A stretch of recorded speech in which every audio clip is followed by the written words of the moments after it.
ඔබ දැන් මේ රැඳී සිටින්නේ හරිදේ ටීවී සජීවී විකාශයත් එක්ක. ඉතින් අපි හැමදාම ඔයාලට ඔබගේ ජංගම දුරකථනයට අපේ හරිදේ ටීවී සජීවී විකාශය අරන් එනවා හැමදාම හවස 5 ඉඳලා රාත්‍රී 10 දක්වා. මේ අතරතුරේ අපි එක එක වැඩසටහන් කරනවා. අපි කරනවා දැනට මේ වෙනකොට ළමා වැඩසටහන් තියෙනවා, පොතක වත වැඩසටහන් තියෙනවා, අපේ හරිදේ පාසල තියෙනවා, ඒකම ධර්ම සාකච්ඡා තියෙනවා.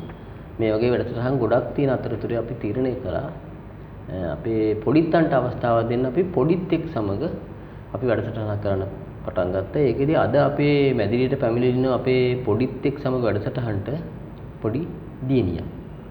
අපි දැන් ඒ දියණියත් එක්ක පොඩි සාකච්ඡා කරලා බලමු. ඒ දියණියගේ කොහොමද අනාගතයේ මේ වගේ විස්තර ටිකක් අපි කතා කරමු.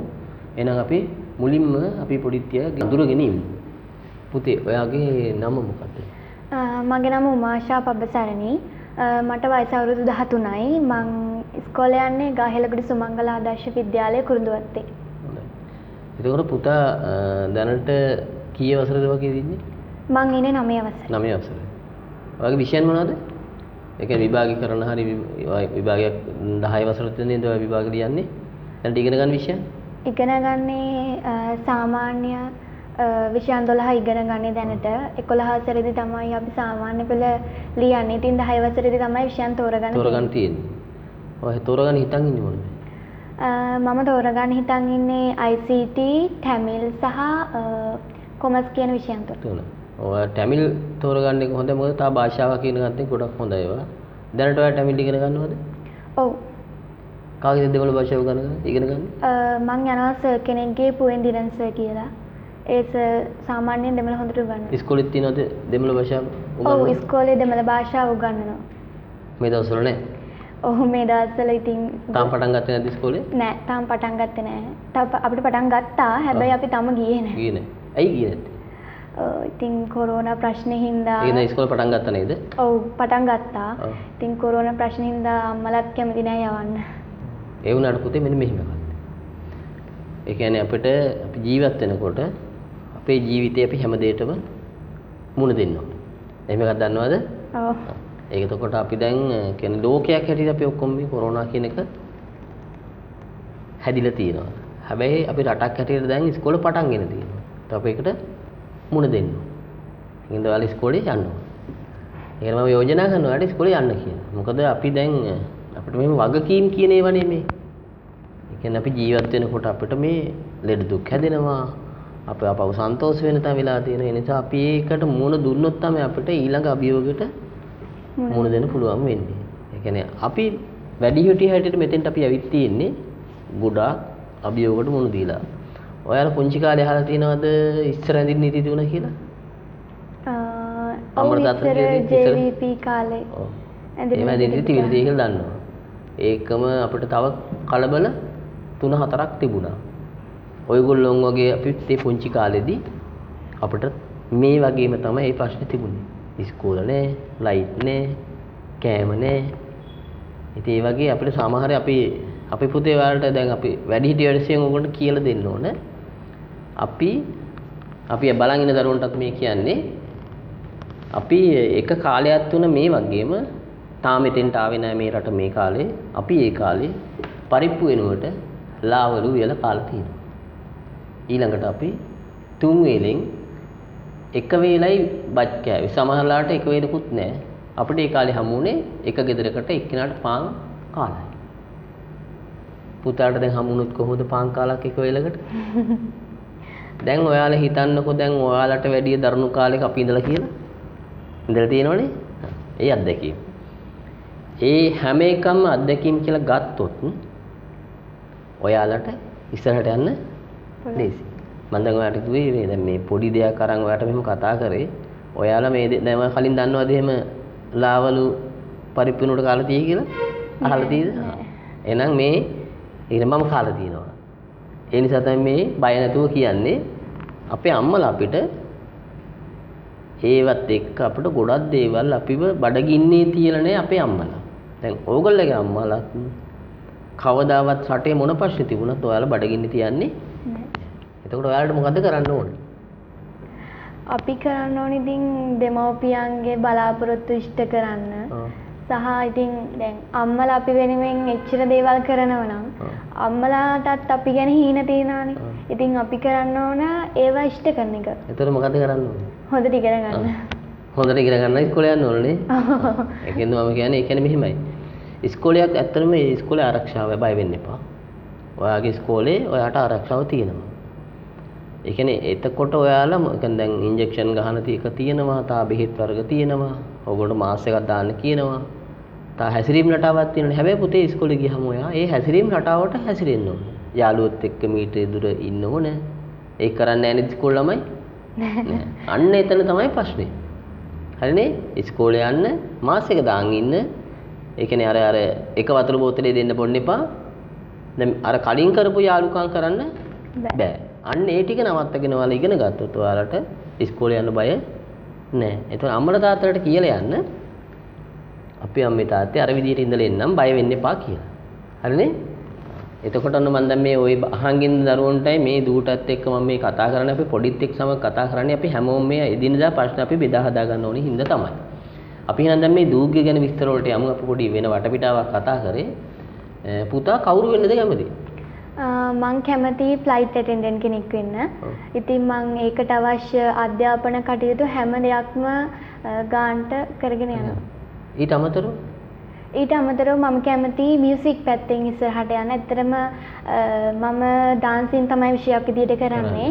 හැබැයි මම මියුසික් කරන්නේ මං ආස හින්දා මට ඇත්තටම ඇකඩමිකෙන් තමයි ගොඩක් මියුසික් පැත්තෙන් අවස්ථාව ලැබුණේ. මොකක්ද ඇකඩමි? ඔයා යන ඇකඩමි එක. රිද්ම ඇකඩමි. කොහෙද තියෙන්නේ? ඒක තියෙන්නේ මානවිල. පොඩක් ඇතුළට යන්න ඕනේ. ඔයාලට ඒකෙන් ගොඩක් අධ්‍යාපන මේ මියුසික් වැඩවලට උදව් කරනවා. නැටුම් වලට?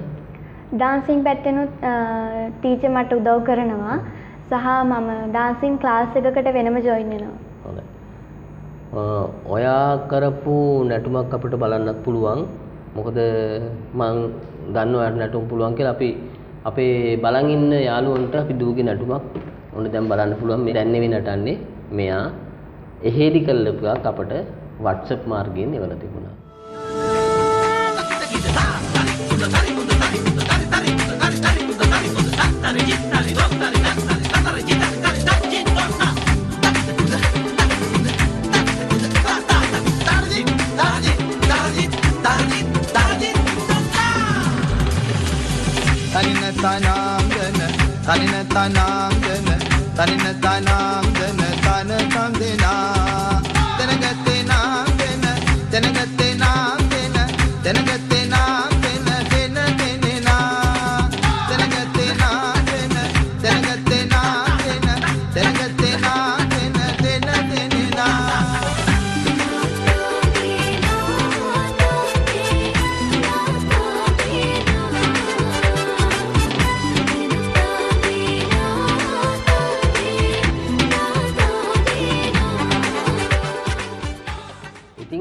මෙන්න මෙහෙම තාක්ෂණය අපි එකතු කරගන්න මේ දරුවන්ට දැන් පුළුවන්. ඒ කියන්නේ දැන් අපේ කාලේදී එහෙම බෑනේ පුතේ. අපි නටුම නටන්න ඕන හැමෝම ඉස්සරහ. හැබැයි දැන් ඔයා තනියෙන් අටලා රෙකෝඩ් කරලා අපිට වෙලා තුනේ. ඉතින් මේක ඔයාලට ගොඩක් වටිනවා. අපිට නැති අවස්ථාවක් ඔයාලට හමු වෙලා තුනේ හැම පැත්තෙම. දැන් ඉගෙන ගන්නත් ඔයාලට දැන් ඉස්සර ඉස්කෝලේ ගියාට අමතරව Zoom තාක්ෂණයෙන් අන්තර්ජාලයෙන් ඔයාලට ඉගෙන ගන්න පුළුවන්. දැන් ඔයා ඒ අන්තර්ජාලයේ Zoom එකකින් පන්ති ඉගෙන යනවද? ඔව් ඉස්කෝලේ නම් නැහැ. ටීචර්ස්ලාගේ ස්ට්‍රයික් එකේ හින්දා එක්ස්ට්‍රා ක්ලාස් වලට මං සාමාන්‍යයෙන් විෂයන් වලට ජොයින් වෙනවා. දැන් ඒ කොටසක්නේ ගුරු ස්ට්‍රයික් කරලා තියෙන්නේ. හැබැයි කොටසක් ඔයාලට උගන්වනවා නේද? ඔව්. ඒ අයගෙන් ඉගෙන ගන්නවද?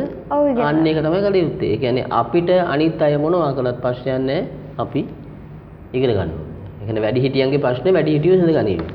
අපිට තියෙන්නේ කොහොම හරි ඉගෙන ගන්න. ඔයා ඒක කරනවා කියන්නේ අපිට සන්තෝෂයි. බලන් ඉන්න දරුවන්ටත් කියන්නේ මෙන්න මේ වගේ දෙමාපියන්ගේ ප්‍රශ්න ඒගොල්ලෝ විසඳගනීවි. අපිට තියෙන්නේ පොඩිත් හැටියට ඉදිරි අනාගතයට මුහුණ දෙන්න ඉගෙන ගන්න.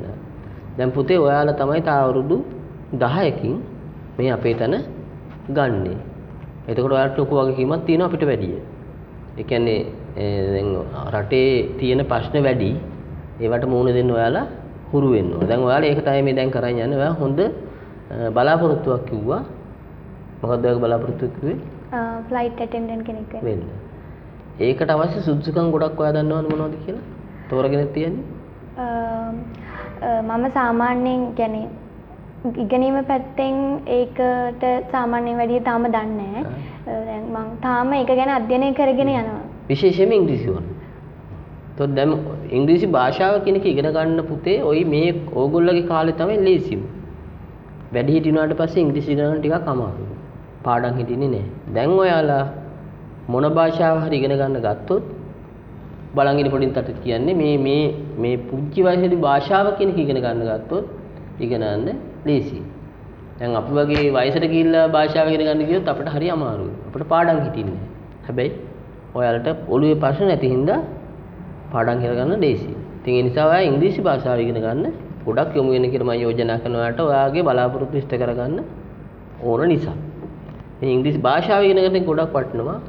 ඉතින් ඒ නිසා ඔයාට අපි සූපතන ඔයාගේ ඒ අවස්ථාව ලබා ගන්න ඔයාට ධෛර්යය ලැබෙන්නේ කියලා. ඔයාගේ අතේ තියෙනවා මේ වයලින් එකක් කියලා.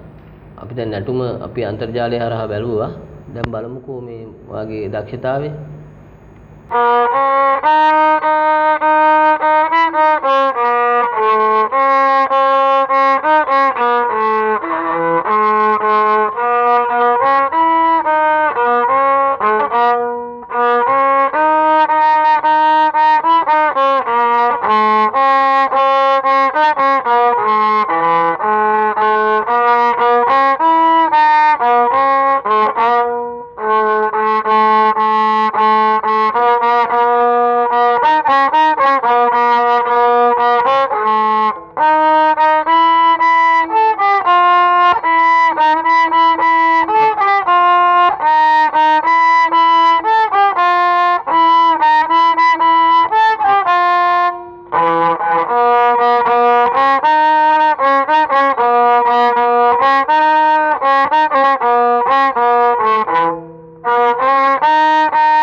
පුතා මේ වයලින් එක සාමාන්‍යයෙන් වාදනය කරන්නේ මොන වගේ වෙලාවට? පන්ති ගිහින් අමතරව. ඔව් ඒ වෙලාවටත් පාවිච්චි කරනවා සහ විවේකී වෙලාවට මට වයලින් ගහන්න කියලා හිතුනොත් මම ගහනවා. ඒක කරන එක හොඳයි පුතේ ඔයාලට. දැන් මොනවා හරි ප්‍රශ්නයක් ඔළුවට ආවට පස්සේ ඒක මග අරව ගන්න නම් මේක අතර ගත්තා නම් ඔයාලට ලොකු උදව්වක් වේවි. මේ වගේ දේවල් ගොඩක් පාවිච්චි කරන්න ඒකට ඔයාලට ඉගෙනීමට උදව් වෙයි මේක ඒ වගේ වෙලාවට පාවිච්චි කරන්න. ඊට ඒකම ඔයාලා පාඩම් කරලා ඉවර වෙලා ඔයා මේ වගේ මොනවා හරි එකක් මියුසික් එකක් ඔයා වාදනය කරලා නිදා ගන්න ඔයාට ගොඩක් ඔයාට මානසික සුවයක් හමු වෙනවා. එහෙම එකක් දන්නවද? ඔයාට මේක වටින ගොඩක්. මොකද මේක සාමාන්‍යයෙන් අර අපි මනස වෙනස් වෙනවනේ ගොඩක්. ඔයාට මනස වෙනස් වෙන මේක ගැහුවා මේ කියන්නේ ඔයාට මේක වාදනය කරාට පස්සේ මනස ප්‍රශ්නයක් කරන්නේ නැහනේ. දැන් මේක නම් ඔයාට සුවයෙන් නිදා ගන්න පුළුවන්. එහෙමක් වෙනවනේ. ඒක කරන්න පුරුද්දක් ඇතිද ඔයාට? එතකොට මේක මොකද මේ වගේ භාණ්ඩ නිතරම පාවිච්චි කරන්න තමයි පුරුද්දක් එන්නේ.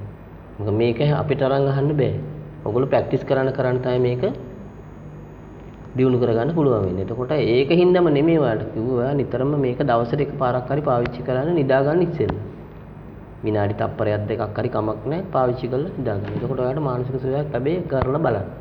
ඔයාලට මොන පොඩි යෝජනාවක් කරේ. ඒක මම දුවගෙන් අහන්න කැමති සාමාන්‍යයෙන් දැන් ඔයා මේට අමතරව ඔයා තව මොනවා හරි කරනවද? ඒ කියන්නේ ඔයාලට දැන් වෙන ආස දෙයක් තියෙද ඔයාගේ ජීවිතේ?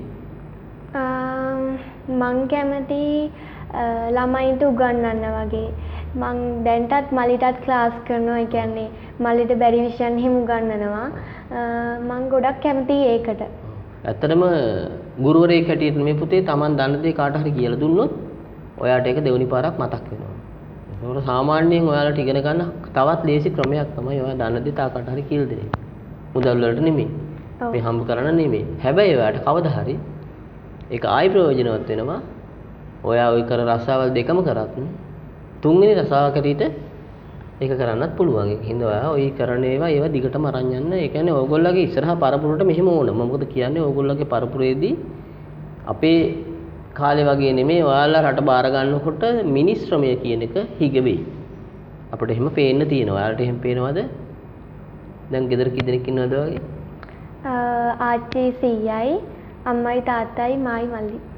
ඔයාට ඉන්නේ මල්ලි ඔයා විතරයි. දැන් අපේ ගෙවල් වල අපි 6 දෙනෙක් හිටියා. අපේ මේ පරපුර වල කට්ටිය අපි 6ක් 7ක් හිටියා. හැබැයි දැන් මේ ඔයාලගේ පරපුරේ ඉන්නේ 1යි 2යි. එක්කෙනයි දෙන්නයි ඉන්නකොට ඒ කියන්නේ එතකොට ශ්‍රමයේ මිනිස් ශ්‍රමයේ නැතුව යනවා. ඔයගොල්ලෝ කාලිනකොට මේක හිතන්න ඕන එකක් ඔයාලා. එතකොට රටක් සංවර්ධනය කරනකොට මිනිස් ශ්‍රමයේ නැතුණාම දැන් ওই කුඹුරු කරන්නේ නැත්තේ. දැන් අපේ ගොඩක් කුඹුරු අස්සක් දෙන්නේ නැහනේ. පේනවද එහෙම එකක්? ඇයි ඒ කියලා කවුරුත් හොයන්නේ නැහනේ. මම මේ පොඩිත් එක් සමග වැඩසටහනට ඔයාලට මේ ටික කියන්නේ පොඩ අහලාට ඔයාලා ලොකු වෙනකොට තේරෙන්න ඕනේ. හින්දා ඒ කියන්නේ වැඩ කරන්න මිනිස්සු නැති නිසා තමයි මේ කුඹුරු කරන්න නැතුව තියෙන්නේ. නැතු වෙන ප්‍රශ්න නෙමෙයි. ඒක අපි අත්දැකීමෙන් දන්න එකක්. ඒ කියන්නේ වැඩ කරන මිනිස්සු නැති ප්‍රශ්නයක් ඇවිත් තියෙනවා. ඒ කියන්නේ රටේ මිනිස්සු නැහැ. එහෙමයක් වාට තේරෙනවද? ඔව්. අන්න ඒ ප්‍රශ්නේදී ඔයාලට මුණ දෙන්න ඕන. ඔයාලා රට බාරගත්තා. ඔයා හදිස්සියවත් ඔයාට පාර්ලිමේන්තුව යන්න ඕන කැමතිද? නෑ. කැමති නෑ. දැන් දේශපාලඥයෝ දැන්ටත් අපි නිවුස් වලට දකිනවා ගහ ගන්නවා මරා ගන්නවා. ඉතින් මම ඒවට ආස නෑ. ඇත්තටම ආස නෑ. අනිත් එක මම එහෙම දේශපාලනය ගැන වැඩි කැමැත්තක් නෑ. හැබැයි පුතේ පාර්ලිමේන්තුව කියන්නේ එහෙම තැනක් නෙවෙයි. දැන් එහෙම කරාට. රටේ පාර්ලිමේන්තුවේ අපි කරන්නේ නීති හදන එක. නීති සම්පාදනය කරන එක රට අවශ්‍ය දේවල් හරි ගස්සන තැන තමයි පාර්ලිමේන්තුව. ඒ ඔයාලට පාර්ලිමේන්තුව පාවල තියෙන්නේ දැන් තියෙන තත්ත්වෙ හින්දා. නමුත් පාර්ලිමේන්තුව තමයි රටේ තියෙන උත්තරීම තැන. ඒ කියන්නේ දැනට ලංකාවේ පළවෙනිය, දෙවෙනිය, තුන්වෙනිය, හතරවෙනි ස්ථාන හතරම තියෙන්නේ පාර්ලිමේන්තුව ඇතුලේ. කොච්චර හොඳ තැනක්ද? ඒ කියන්නේ ඔයාලා ඒකට යන්න හිතන්නේ හැබැයි ගිහිල්ලා ඒක හදන්න හිතන්නේ. ඒක තමයි අපි මේ යෝජනා කරන්නේ. යන්නේ නැතුව ඉන්න නෙමෙයි. හරිද? ඒ කියන්නේ ඔයාලා එතෙන්ට යන්න පුළුවන් ඔයාලට. ඔයාලා ගිහින් හරියට හදනවා නම් හොඳට රටක් හැදේවි. ඒ අර නුසුදුස්සන් ගියහම දැන් ඔයාලා වගේ හොඳ අය නොගියහම තමයි දැන් වෙන ප්‍රශ්න ඇති වෙන්නේ. දැන් ඔයාලට එපා වෙලානේ තියෙන්නේ. එහෙම එපා වෙන තැන නෙමෙයි හරි ෂෝක් තැන. පාර්ලිමේන්තුව කියන්නේ ගිහින් තියදවද? නෑ. එහෙනම් තාත්තලම්මලත් එක්ක වෙලාවක පාර්ලිමේන්තුව බලන්න යන්න. මොකද ඒව බැලුවහම ඔයාලට ගොඩක් දේවල් හිතේවි. ඊට අමතරව එහෙම රටේ ඒ පැත්තත් ඔයාලා මොකද ඉස්සරහට රට බාර ගන්න කට්ටිය ඕගොල්ලෝ. එහෙම දන්නවද? ඔව්. ඒ හින්දා මොකද ඔයාලා වෙනස් කට්ටිය හින්දා ඔයාලා මොකද ඔයාගේ අනාගත බලාපොරොත්තුව ගැන හිතලා තමයි මම මෙහෙම මේ අහන්නේ ඔයාගෙන්. ඔයාගේ ලොකු බලාපොරොත්තුවක් ඔයාගේ තියෙන්නේ. ගොඩක් හොඳ එකක්. මොකද හැමෝම ඔහොම හිතන්නේ නෑ. ඉතින් පුතේ ඔයාගේ නැටුමත් මම බැලුවා ගොඩක් ලස්සනයි. ඒ වගේ ගමේ හරියදී නැටුම කරලා තිබුණේ? ඔව්. කොහෙද? හියාරේ DJ විමල සුරේන්ද්‍ර ජලාශය තමයි අපි ඒක කරේ. ඉතින් අපිට ඒක ගොඩක් ලස්සන ප්ලේස් එකක්. ටීචර් තෝරගත්තා කැමති වුණා ඒකට. මායි තව යාළුවෝ දෙන්නෙකුයි තමයි මේ ප්ලේස් එක ටීචර්ට තෝරලා දුන්නේ. දැන් ඔන්න ඔයාට තව අවස්ථාවක් තියෙන කියන්න ලංකාවේ ඉන්නම පොඩි ළමයින්ට ඇවිල්ලා බලන්න හොඳ තැනක් නේද එතන? ඔව්. ඉතින් අපි ආරාධනා කරමු ඔයා නටන තැන ඉත් බලන්න කියලා. ඒ නැටුව තැන හරි ෂෝ නේද? ඒ හරිය පරිසරය කොහොමද යන්නේ එතෙන්ට? එතෙන්ට යන්නේ හියාරේ හන්දියට ඇවිල්ලා දිවෙල්වත්ත කියලා හන්දියක් තියෙනවා. ඊට පස්සේ ඒක කෙලින්ම බෝගහගොඩ පාරේ ගිහාම ලොකු බෝඩ් එකක් එක්ක තියෙනවා ඒ ජලාශයට යන පාර. ඉතින් එතකොට කෙලින්ම ගිහාම ජලාශය තමයි හම්බ වෙන්නේ. ඔයා දන්නවද හියාරේ ජලාශයේ කලින් මොනවද කරලා තිබුණේ කියලා? මුළු ගාලු නගරෙටම වතුර දුන්නේ. ඒක හොඳ තැනක් නේද? ඒ කියන්නේ මේ දූ නර්තනය කර ස්ථානෙන් තමයි මුළු ගාලු නගරයටම දැනට වසර ගානකට පෙරදී ජලය සැපෙව්වේ. දැන් ගින්ගගෙන් වතුර සැපෙව්වට කලින් ගාලු නගරයට වතුර සැපෙව්වේ මේ දියණිය නටපු එම ස්ථානයේ ඉඳලා තමයි. මම මේ ටික ගත්තේ පුතේ බලන් ඉන්න පුතාලා දුරට කියන්න ඔයාලගේ ගමේ තියෙනවා ගොඩක් ලස්සන හොඳ තැන් ඒවා අනිත් අයටත් බලන්න එන්න කියලා. එතකොට තමයි අපි මේ සම්බන්ධීකරණය වෙලා ඕගොල්ලෝ අනිත් අයත් එක්ක එකතු වෙලා රටක් හැටියට ගොඩනගන්න ඕගොල්ලෝ එකතු වෙන්නේ. හොඳයි අපි දැන් ගොඩක් කතා කරා. එහෙනම් අපි දැන් පුතාට අපි සමු දෙන්න කැමතියි. මොකද ගොඩක් වෙලා පුතත් එක්ක කතා කරා මම හිතන්නේ පුතා හිතුවේ නැහැ මෙහෙම දේවල් වලට උත්තර දෙන්න වෙයි කියලා. ඒ වුණාට පුතා ගොඩක් හොඳට උත්තර දුන්නා. ඒ කියන්නේ යා බලන්නකො මේ 9 වසරේනේ පුතා. දැන් 9 වසර දියණියගේ බලාපොරොත්තුයි 9 වසර දියණියක් හිතන් ඉන්න දේවල් අපි දැන් පාර්ලිමේන්තුව ගැන 9 වසර දියණියක් හිතන් ඉන්නේ කොහොමද කියන එක අපේ පාර්ලිමේන්තුවේ ඉන්න අය මේ වැඩසටහන ඉන්නව නම් මාර වටිනවා. මොකද මේ වගේ දරුවෝ පාර්ලිමේන්තුව ගැන හිතන් ඉන්නේ කොහොමද බලන්නකෝ. දැන් ඉස්සර අපි පාර්ලිමේන්තුව බලන්න යන්න හරි ආසයි. දැන් පාර්ලිමේන්තුව බලන්න නෙමෙයි ඒගොල්ලෝ පාර්ලිමේන්තුව යන්නවත් කැමති නැති ගානටම තියෙනවා කියන එක අපේ බලධාරීන් දැනගත යුතුයි කියලා මම මේ වෙලාවේ මතක් කරනවා. ඒකම අපි මේ දිනේට මතක් ස්තුතිවන්ත වෙනවා. ඔයාගේ අපේම පොඩිත් එක්ක සමග වැඩසටහනට පැමිණිලා අපිත් එක්ක මේ ඔයාගේ අදහස් වමාරු කරගත්තට ඔයාගේ අනාගතය සාර්ථක වෙන්නේ කියලා අපි අපේ හෘදේ ටීවී පොඩිත් එක්ක සමග වැඩසටහනින් ඔයාලට සුබ පතනවා. thank you.